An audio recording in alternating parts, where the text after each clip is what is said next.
Hello people.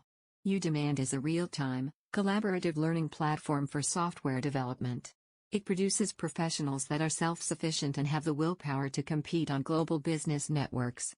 Here in this video, we will discuss about PingDirectory. PingDirectory is a specialized data storage and access software solution designed for managing large volumes of user and device identity information within an organization. You've come to the right location to get knowledge about PingDirectory. Get the whole idea by watching all of the available videos. Following are the topics covered in this video series. Validate the token implicit, ROPC method, configuration of OAuth selectors, protocol settings. In order to learn more about emerging technologies, kindly give the channel a like, share and subscribe to it. Contact us for more details at sales@udemand.org. Let's get started. Okay. Yes. Can you log into the console? Okay. So let's create another client ID for the implicit actually, because previously we have created the client ID for the authorization underscore grant type, right? So let's create for the implicit. Yeah.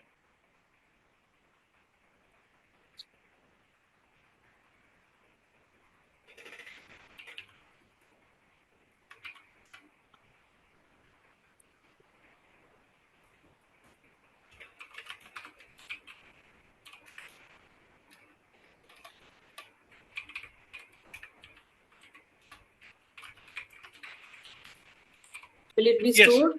Yeah, it will get stored actually. That's not at all a problem. So you can here client underscore implicit actually. So name also we can use the same thing. Description also the same. So here we cannot use the client secret. So client secret will be like none only. Scroll down. You can use the redirect underscore URI. You can put the same redirect URI: https://www.google.co.in. Yeah. Okay. So yeah, you can bypass this one actually because we already saw this one, right? Yeah. So we don't need to go for this one. Okay. Now you can restrict the scope as OpenID also actually. Okay. Not that one. Like restrict the scope in the top above grant type. Yes. Yeah, common scopes. Okay. Yeah. You can put the OpenID. Okay. Now can you choose the implicit there? Yeah. No, in the top, right? We need to choose the grant type. Yeah. Okay. So implicit, and then scroll down and click on save. That's all. Yeah. So no OpenID. Token OIDC. ID. Yeah. OIDC also it's the same thing. We already created the same, right? Yeah. Save it. Yeah. So this is how we can able to configure the implicit grant type actually. Okay. It's a simple one. Okay. Now can you do? Okay. Can you go back? So now you already have that. Can you copy this and put it there in the as a implicit grant type, right? This one. Yeah. Paste it. Yeah. Enter. So now here change the client underscore ID to implicit. So the response type, previously we were using the code, right? Because the output of that particular response, it's like a token. It's a code. That's why we are using the code. Now the output of this API call, it will be the token, right? So that's why we are using the response underscore type as token. Then scope is called OpenID. We can use the same redirect URI. Yeah. But we have included both OpenID and profile. Sorry. That's fine actually. That's not a email. Oh, you included both of them. I didn't see that one. Okay, space email. Yeah. You need to give space email. Okay. After that, ampersand. Okay. Yeah. Copy this and put it there in the. It should be %20 right here. No. It will automatically put the percentage in the when you are putting in the browser.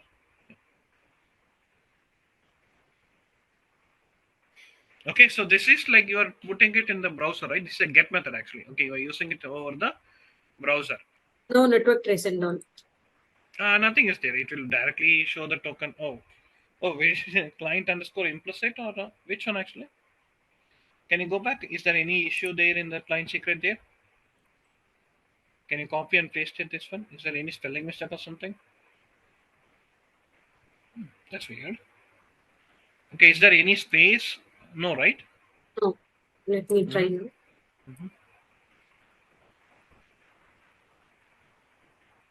Then there's a space. Yeah, here. Okay, now it will work. Even here it is. Oh, each and every line there's a space. Okay, that's why it is giving an issue actually. Okay, enter now. Yeah. Okay. Yeah. Type your UID and password, and then the MFA authentication will come. Okay. Then the token. Okay. The same thing you can able to use that. I mean, oh, Sorry, ping 123. okay. I thought the PingDirectory services was not started actually. Okay. Okay. This MFA we are using the MFA. That's fine. Okay. Good.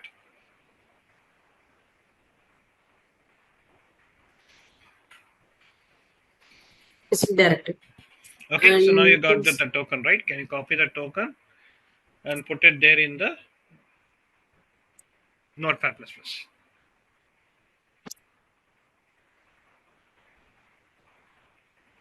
Okay. So the token, right? So this is how you can able to use the implicit grant type actually. Okay. So here, if you want, you can also use that token to validate it, right? By using the by using that particular config, user info.openid. Okay. Yeah. Mm.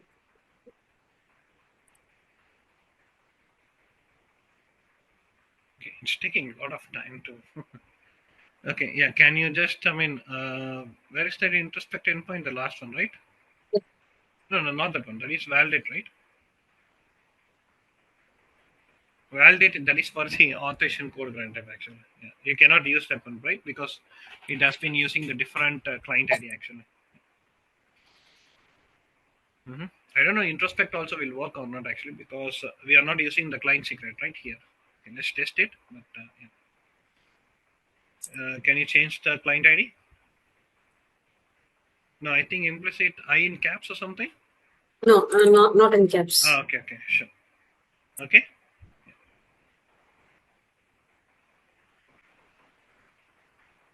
Okay, good. Yeah, okay, it is not Unauthorized. working. Yeah, because it is not, we are not using the client secret, right? So Then how do we implicit validate it? by using the user info.openid, or you can use we can create another client ID, okay, that is having like access token validation, right? Okay, for this one, and then we can use that one, access token validation. No, because validation grant you require the client secret, right? So you need to create a client secret for validation grant, but since we are using the implicit, right? So implicit does not require the client secret, right? So it will give an issue actually. So it's better to create another client ID. Okay, add client. Okay, and then create client underscore validation like that. Yeah, create another one actually. Yeah. If we enable this, it will give error when we have the secret. Yes, exactly. Yeah, and the ROPC also. Sorry, a refresh token also will give an error actually. Yeah, it's better to give the client ID as a different one. Client underscore client underscore validation or validation underscore client. Okay. Yeah. Give the client secret here. Okay, this one does not require anything, just only the client ID, client secret, and then the access token validation as a grant type. Test 1 to 3. Okay, scroll down, scroll down, scroll down. Choose the grant type as access token validation. That's all. Yeah. Scroll down and save it. What is the token manager you have used? Access token 1, right? Yeah. Okay, scroll down and then choose the same OIDC policy, because there are two OIDC, right? So it will give. Okay, we need to use the exact one actually. Yeah, scroll But down and even save for it. validation grant, we need the OIDC policy. No, you are, yeah, which for that client ID which generates the token, right? That client ID is using the same token manager, right? We need to give the same thing. If you are giving the different one, right, it won't validate properly actually. Yeah. Okay. Okay, so now if you can go back to that, yeah, I think you already got the token.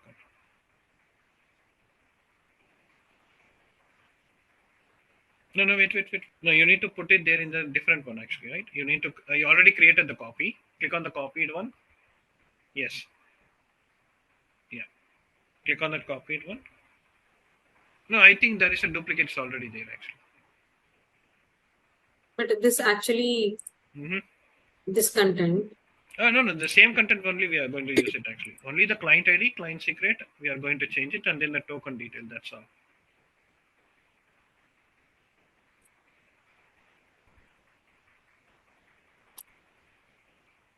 Okay, client underscore validation, client secret is the same thing. grant type is the same thing. You just have to paste it, send it. That's all. Okay. So now this is how, okay, you can also see in the bottom, right, which client ID created this particular token actually, right? So the client ID, client underscore implicit is the one which creates the, like a, which create the client ID here actually. Okay, so client underscore implicit which creates this particular access token actually. Okay, so this is how we can able to validate the implicit grant type token, and you can also use the same thing as the user info. That's not at all a problem actually. Okay. Yeah. Okay. Then the next one is that is known as the client credentials grant type. So client credentials grant type. Okay, the testing, right? It's a straightforward testing only. Okay, so like I mean, it does not require any kind of a user authentication, right? Only client ID, client secret, and then the like I mean, grant underscore type is equal to client underscore credentials actually. Okay, so there is no difference at all actually. Client ID, client secret, and then grant type is equal to client credentials actually. Okay. So here, I think we created one more token, right? That is the internally managed reference. Let's do But that one actually. that was actually partially done. Oh, we didn't do that one? Yeah, I think it was. So Okay. this usage, I think I've just created the OIDC policy alone. We just created No. the ATM and then we left as it is. That's fine. Okay, it does not require the user authentication, right? Only the, yeah. Because client credential does not have any kind of a user authentication, right? No, That's no, enough. for reference token. For reference token. Yeah. Okay. For reference token only, we generated the token manager, right? Yeah, token manager, OIDC, and access token mapping. Then that's I enough think so. actually. That's all. Yeah. Okay. I think for everyone, everything is the same thing, right? We are using the same one, right? Yes. Yeah. Yeah. Okay, we can use the same thing. Yeah, that's fine. But can we generate the reference token? Yes, yeah, we can generate it. Can you go back to the client ID? Yeah, it's already there, na? For internal manager reference token actually. Yeah, maybe for here, can we try? For which one actually you are asking? I think for the authorization code, can we try the reference token? Yeah, we can try it. That's not at all a problem. You just have to Even change for it there. Yeah, you just have to change just it in the the client ID. OAuth client. Yeah. Yeah, in that client ID, we need to change it actually. Yeah. For implicit, we have already.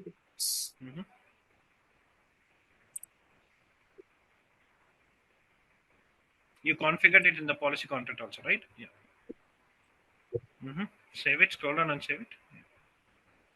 Policy contract is the common one, right? Yeah, that's all. Okay, access token mappings. No, access token mappings actually. Applications access token mappings. Yeah, I just want to check. Oh, okay, it's already there. No? That's fine. Okay, that's good actually. The same step which we did, right? Yeah. This is enough. That's fine. Okay, we can do it. Okay, can you go back to that? Yeah, can you try the same thing? Implicit, right? You already saved it.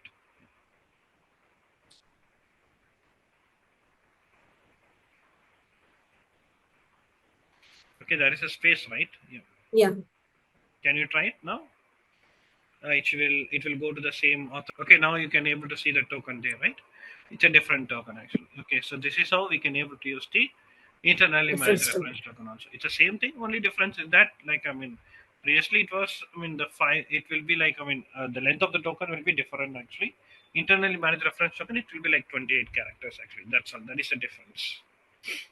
Okay, so let's. But even the validation and all similar. Like how we did. Everything is same actually. Yeah. Okay. Done. Okay, now let's go to the client credentials grant type. That is the client underscore credential. That's we can maybe create a client ID called client underscore CC like that, because the short form, right? It's CC, right? Yeah. Okay. Yeah. Client secret is mandatory for this one. Here you can also validate it.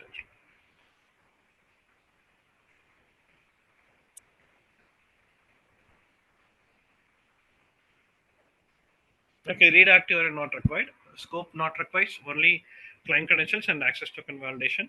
Yeah, and then yeah, if you want, you can choose the token 1 or token 2, anything you want actually. You can put it, and then yeah, OIDC policy not required actually, because I mean does not require the open ID, right, for this one. So save it. Why it is not required open ID? No, not required actually. Yeah. Because I mean, even though if you choose it, right, it will be obsolete actually, no use. because there is no user authentication, right? OIDC is for the user authentication only, right? Yeah. Yeah, if does not have the user authentication, there is no requirement of OIDC, right? Even though if you enable it, it will be like, it will be obsolete. Okay, no use for the client credentials grant type actually. But authentication is done by the adapter, right? But No, no, what no, is no. the Here authentication is not there actually, right? So here there is nothing required actually for this one. OIDC, there is no, OIDC is required only for like enabling the authentication. That means triggering the adapter for the OAuth actually, and then to validate the token by using the user info.openid. So these two things will happen only if you are using the user authentication. If you does not have the user authentication, there is no requirement for configuring the OIDC, right? So this is the trigger point for the adapter in the OAuth client. Exactly, yeah. And also it is also used for the to manage the scopes also, right? And then you can also like validate the client ID. So that means validate the client token based on the user info.openid. Okay, save it. Yeah. Now if you can go back to that, yeah, it's simple. We can put it there itself. Okay, can you click on that token, right? Duplicate that one, and then change the client ID, client secret. Okay, we don't require the scope and all. Okay, remove the scope, remove the redirect URI, remove the code. Okay, only three things: client ID, client secret, grant type, client underscore credentials. Okay, and then client ID is client underscore CC. Okay, send it. That's all. Okay, simply you got the token actually. You can also do the same thing, validate the token also actually. Okay, you previously you got the user details, right? Now you won't get the user details actually. There is a difference.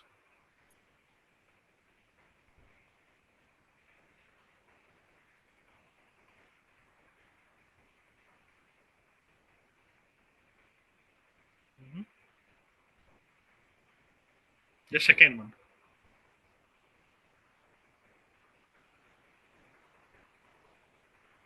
Okay. Yeah. Okay, paste it, send it. That's all. Okay, it's pretty much simple. Okay, so if you could see, nothing is there because there is no user endpoint actually. Okay, there is no user authentication, right? So we are passing the only the token value we are passing it. The token value does not have anything. Just only who created the token and then the validation of the expiration this particular token actually. Yeah. This is the token. That is the IAT, right? Okay, so that is the issuance, like when it is issued the access token actually. Yeah. The time is no, the time is 10:20 or something, right? That is the time. Yeah. But why this attribute is coming as empty? Because we never enabled We are not scope, passing the right? scope, right? We are not passing anything scope, or we don't have anything, right? So it is going as empty, right? So here, if you But pass is the it a scope, no, it's not a mandatory one actually. So the validation, right? It will expect the value scope. It will, every time the parameters. These are all parameters for access token validation actually. Okay, if you're passing some scope, it will be there. If you're not passing any scope, it will go as empty. That's all.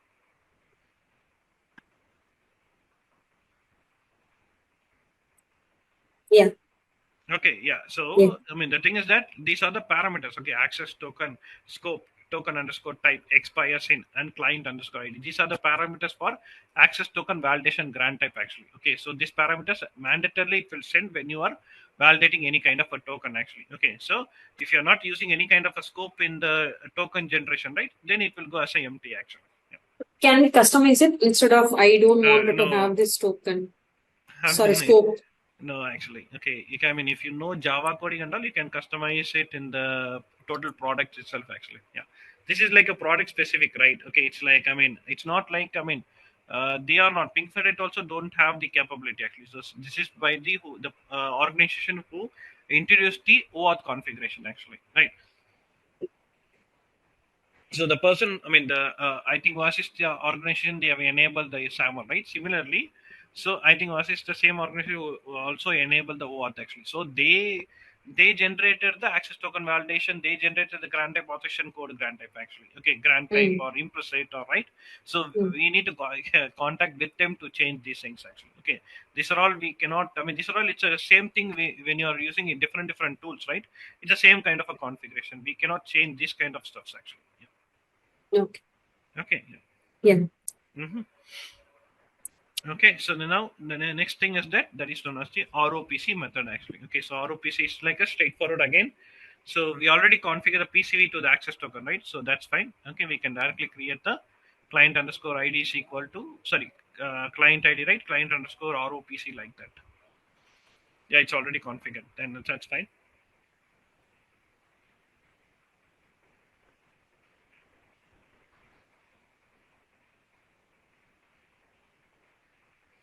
Okay, yes. So give the client secret. Yeah. So why we are giving the client secret to make the ROPC little bit more secure actually, because I mean till now the thing is that this particular ROPC is not that much good, right? So Yeah. please use the redact URI also. You can use the access token validation. You can use the refresh token also actually. For ROPC, we need the callback URL. Yes, we need the redirect URI actually. Where we are going to redirect it, right? Only they are getting the user details. They are not using anything else actually. Okay, they are just getting the user details basically. Yeah. So this is the page where they are actually managing it with the getting the user information from the users, correct? Yes, exactly. No. That is different. Okay, the page which you are giving redirect URI, right? After Yeah. authentication, we are redirecting to some URL, right? That Hmm. URL actually. Yeah. Okay. So this should not be the dashboard. This should be the dashboard URL, right? Okay. Yes, exactly. Yeah. So should we enable validation here? Okay. Yeah, we can use the same thing. Yeah, that's fine.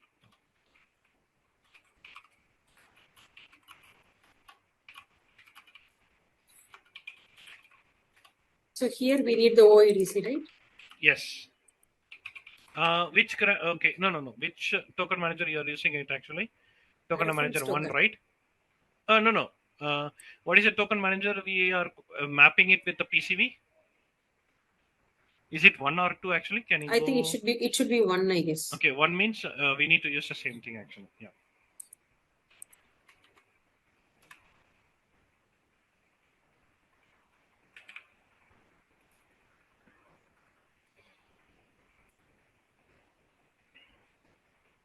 Okay. Yeah, it's one only. Okay. So can you go back to the postman and then let's do it.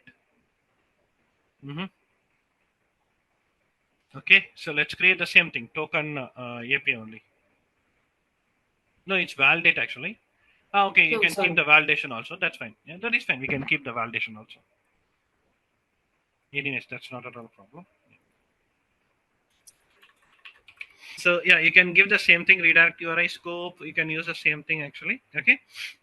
Yeah, if you're not using the scope, that's fine. Okay. Grant type, it's a password actually. Okay. Client credentials. Okay. This one is password. Okay. Why we are using the password? Because the syntax, right? Resource owner password credential grant type, it's too large, right? So they are using the syntax as password actually. Okay. Now this is fine. Okay. Redirect URI is fine. Now the thing is that okay, they will get the username and password. They are going to pass it in this particular API call actually. So put the username put the username your what is it username A123, right? Yes, and then the password you can use it in a plain text format.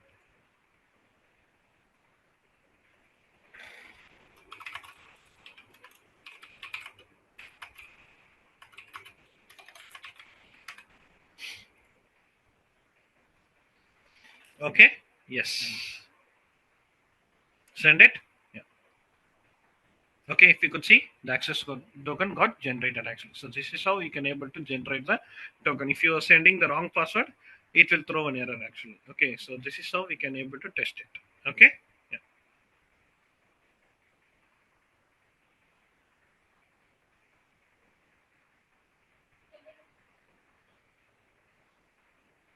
Mm-hmm. Okay. Yes. ROPC and then send it. Yeah. So understood till now, guys? All good? Yeah. Okay. The client credentials grant type and then the okay ROPC and then the implicit and then the authorization underscore code, right? Now refresh token also we have seen, right? Did we see the refresh token actually? No, I think we We saw it manually. in the automation actually, but we Yeah. didn't do it on the okay. So can you generate the token for the access token again? Yeah. For ROPC, No. Okay. ROPC I we think we didn't. can apply RO.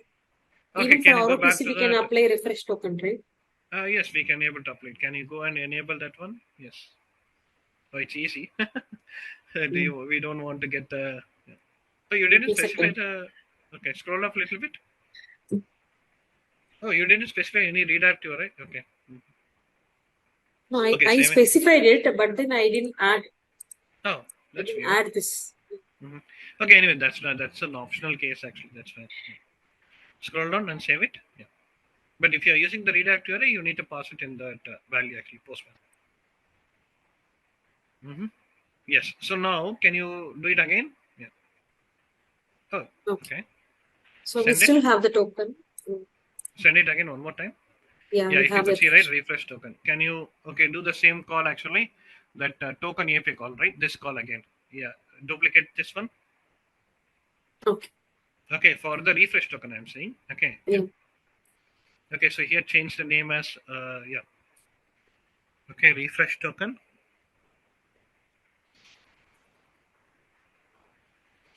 Okay, so here the body grant type, right? Okay, refresh underscore token. You don't need the redirect underscore URI and all. Okay, and then token is refresh underscore token is equal to, yeah, the next line, right? Yeah. Refresh underscore token is equal to the new token actually. Sorry, then refresh token, right? Let's put that one. Okay, redirect URI not required. Uncheck that one. Send it. Yeah, it will create another token actually. So scroll down. Send it again. It will create another token actually. Okay, send it again. It will create multiple tokens actually. Okay, so this is known as the refresh underscore token, right? But this refresh token doesn't apply for implicit, only for authorization grant type and ROPC. ROPC, yeah. I mean, I don't know why they have enabled for ROPC also actually, but yeah, ROPC we never. I mean, we won't use the ROPC first of all. Okay, so only for authorization code grant, it's better to use it actually. Okay, so yeah, Yeah. this is how we can able to use the authorization code and then the refresh token, client credentials, and then the like ROPC and implicit actually, right? So now, okay, now the next one is what we can do, right? Okay, next authorization code granted with the PKC method actually. Yeah.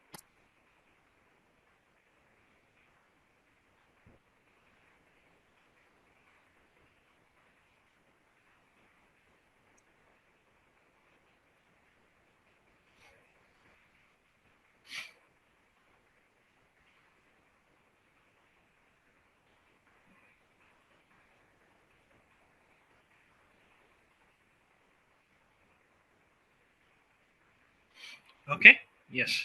So now the PKC method is nothing but, okay, so here I mean you can also do the same thing in the automation also actually. Okay, automation means like, I mean, we need to just have to like, I mean, the same thing whatever we are having it, right, we just have to enable one option. Can you go back to that console? What are the authorization code which you are having it, right? Yeah, the client ID. Already the client ID we are having it, right? Yeah. So here, okay, we just have to enable one checkbox actually. Okay, require proof key for code exchange. That's all actually, and then save it. Yeah. Okay. Now, okay. So now we can able to do the, okay. So the same kind of a request. Only we need to add the code underscore challenge in the API call actually. That's all. Ampersand code underscore challenge in the first API call. Is equal to some value. Okay. Can you go back to that? Second call actually, let's prepare the second call also. Okay, copy that. Yeah. Okay. Yes. So here what we need to do, right? Okay. So yeah, you can put PKC method.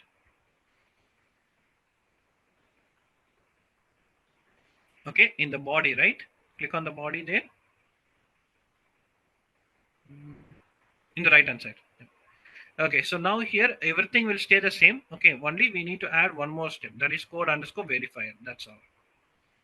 Okay, so yeah, let's. Can you open another tab in the Chrome verifier? Okay. Okay, so can you go back to that Chrome browser, open another tab, and then code proof key for code challenge PKC code generator, PKC code challenge generator. Enter, click on the second link, the ping identity itself. Okay, scroll down. You can choose the plain format actually. Yeah. Okay, generate new, copy this. Yeah, copy the same value, put it in both of the call actually.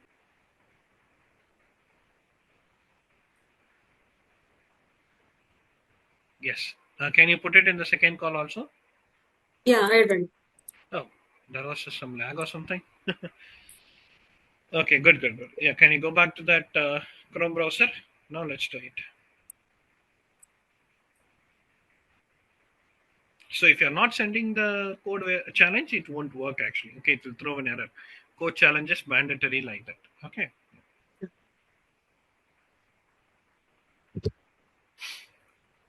Okay, so allow it. Oh, still we didn't disable this option. The Okay, native. anyways. Yeah, okay. So copy this one and then put it there in the second call. Okay, yes. Now send it. Now if you could see, the same kind of access token has been generated actually. Okay, so this is known as the like a this is known as the okay like authentication code granted with the PKC method actually. Okay, yeah. Okay, yeah. So if you are using the PKC method, okay, we need to use the code underscore challenge and then the code underscore verified. Okay, instead of implicit, you can able to use this authentication code granted with the PKC method actually. Okay, yeah.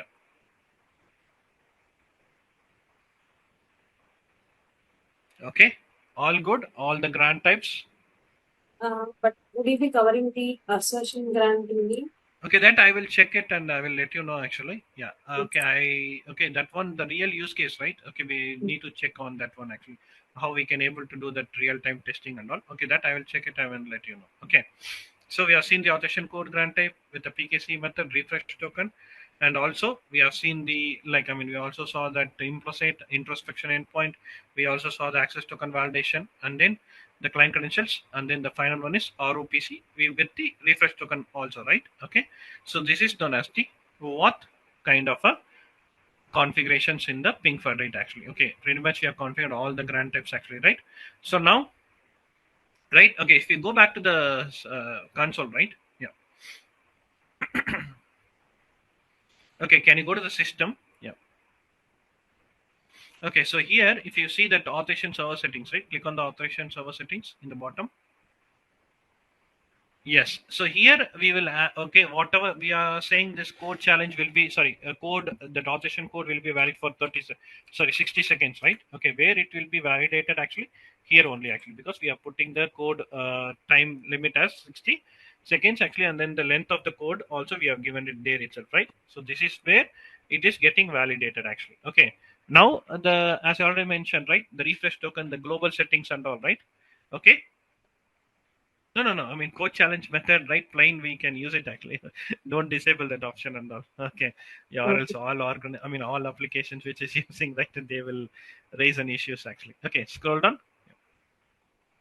Yeah, scroll down, scroll down. Yeah. So here, refresh token settings, right? Okay. So this is a global setting. If you're changing it here, it will affect all the settings actually. Okay. It will affect the all the application which is using the refresh token. Like for example, the client ID or client underscore auth and then client underscore ROPC. Both of them are using the refresh token, right?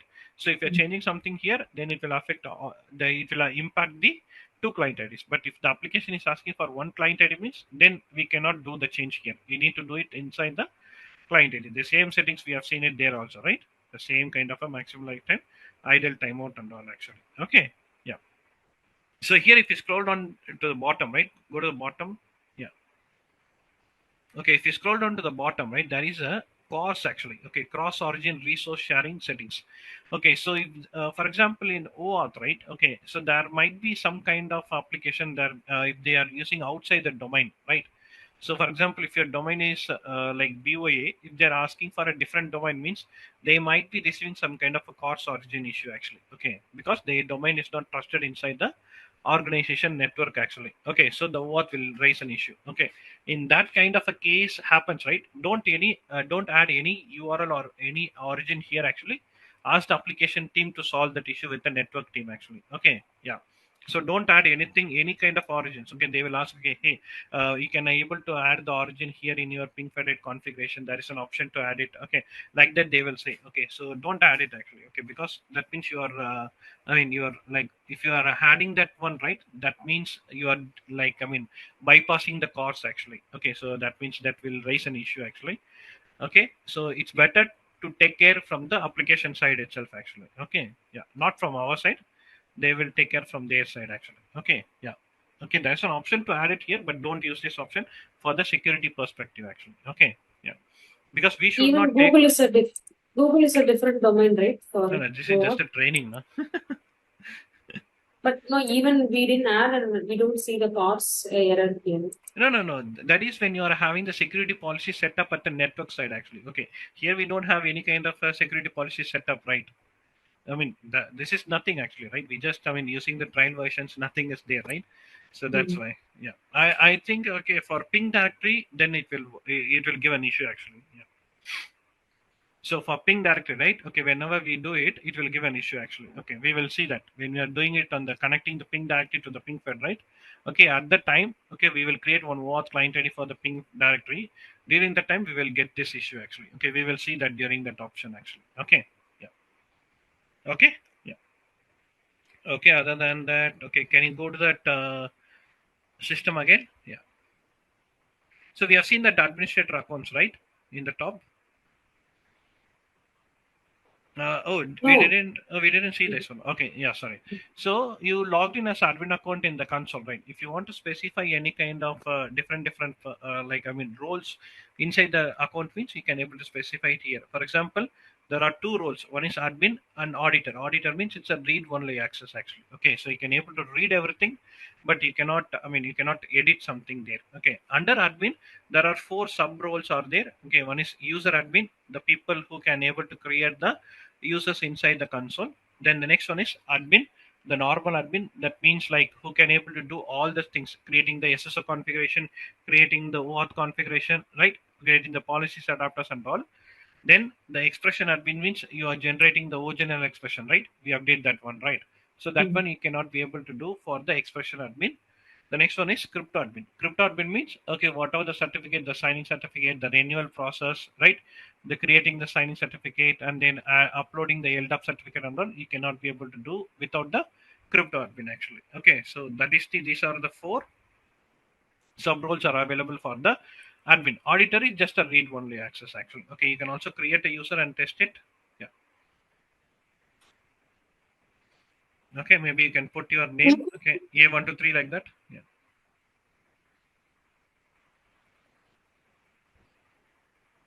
Okay, click on next. No, that's fine. That's you can directly click on next actually. Okay, you can give some password. No, you can give some password. Generate one-time password. It will be. I mean, it will give an issue actually. I mean, it's not going to give an issue. It will generate some kind of a random value actually. Give some password there. Yeah. Test 1 2 3 like that, and then click on next. That's okay. Can you put test at the rate of 1 2 3? Yeah. Save it. Yeah. Okay, and please give the auditor role. Yeah, and then save it. Yeah. Okay, now log out.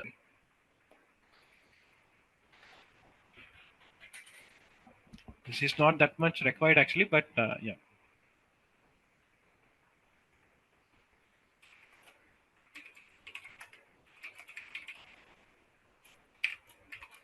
Okay. Yeah. Oh, when we enable Test at rate of this. 1 2 3 actually. Yeah.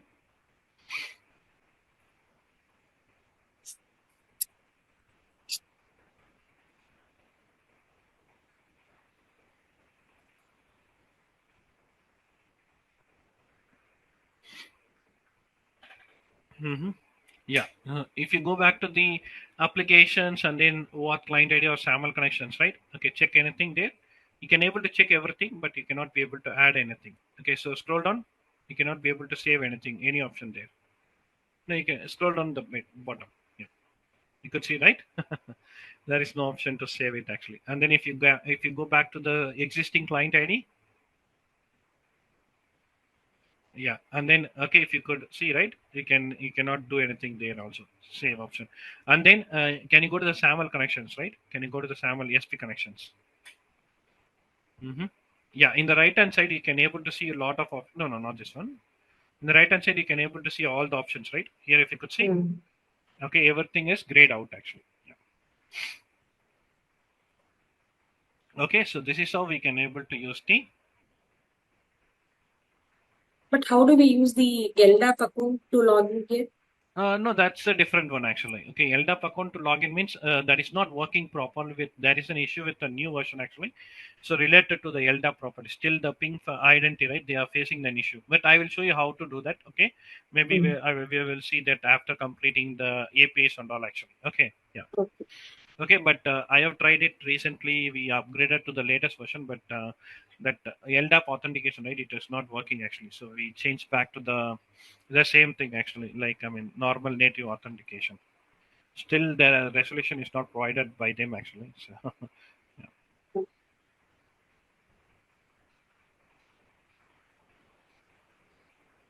Okay. Yes. Okay. Understood, guys. Till now, all good. So we have seen the policies. So next, we will be seeing the like I mean what selectors actually. I mean we don't need to dump everything, right? Because I mean uh, okay, so we have seen, okay, so here also if you could see, right, okay, the policies like I mean we have created, but still you cannot be able to edit anything there actually. Okay, so can you log out and log in as administrator now? Then it will work actually.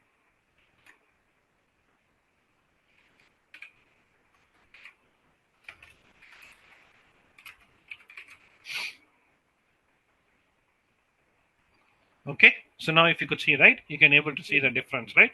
So this is how you can able to do the like roles inside the ping federate actually. So this also they will ask a question actually.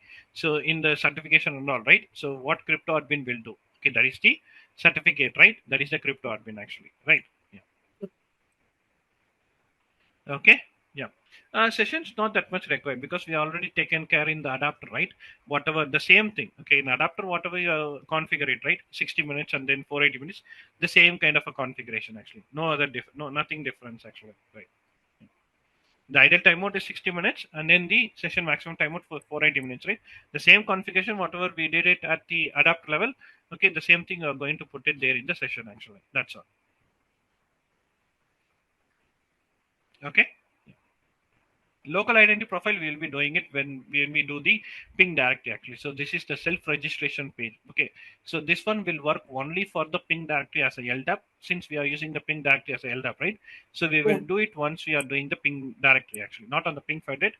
We will do it on the ping directory. Why? Because this one is not yet has been enabled for all the organizations actually. Okay, so till now it's working only for the HTML adapter. They didn't, it won't work for the MFA adapter, it won't work for the any other adapter. Only for HTML adapter it is working. There are is still there in like I mean it is still there in some kind of a like I mean like there are some kind of a checking going on actually, testing and all.